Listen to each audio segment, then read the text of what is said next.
You know, I think that a female magician brings to the table all of the differences that any female brings to a table, especially working with children. I think that maybe there's a different connection between, for sure, between women and children than there is between men, and it in some ways a bit maternal, even though in other ways I don't feel like I'm that, since I feel very young. I almost feel more like I'm one of them than I'm acting for them. I love to just play and be silly, and for me the work with kids is more of an opportunity to, I would almost say, get outside of myself, but it almost seems to be more of myself and a part of myself. That innocence, that sense of wonder, and that sense of wanting life to be playful and be full of new insights all the time, the way that a kid looks at the world. So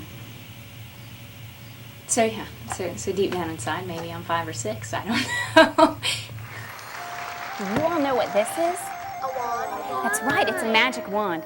Who would like to hear the story of how I first learned to use a magic wand?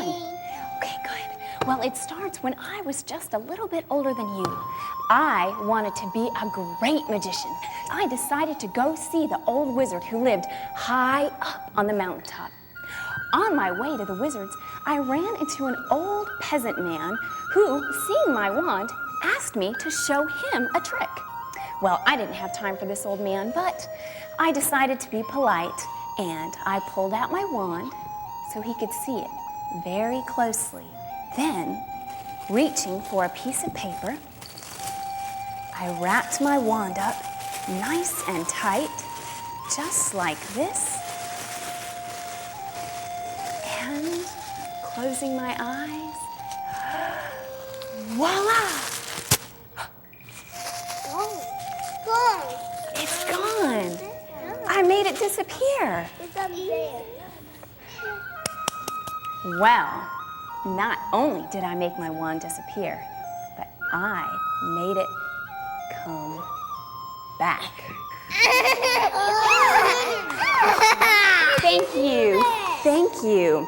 Well, I was very proud of my trick, but the old man just laughed and smiled. He did not look nearly as impressed as he should have looked.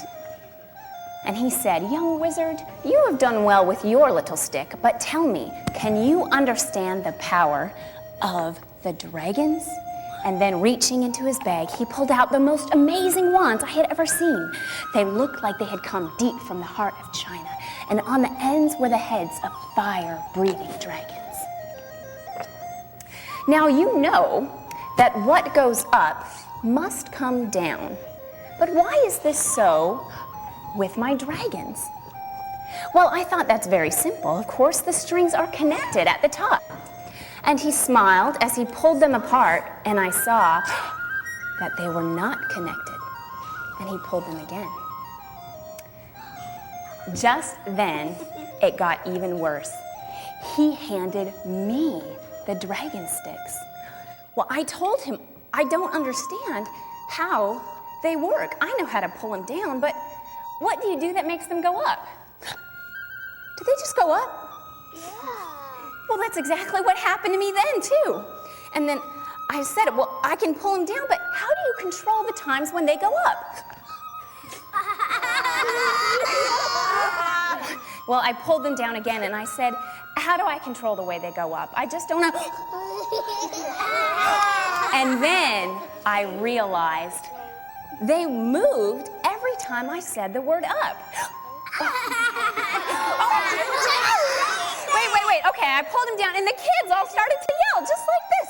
And I said, no, I'm gonna pull them down, but I am not gonna say, hey, no, wait. So down. Hey! I was so flustered, the power of the dragons had flown out of my control.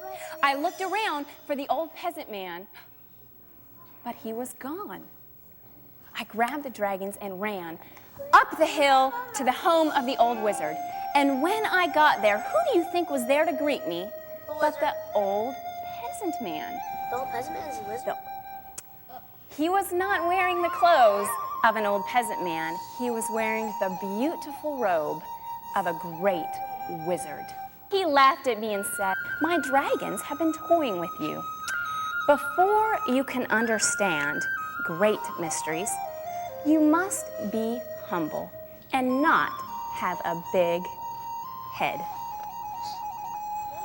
You pulled that and they were... Then I realized that he was teaching me real magic.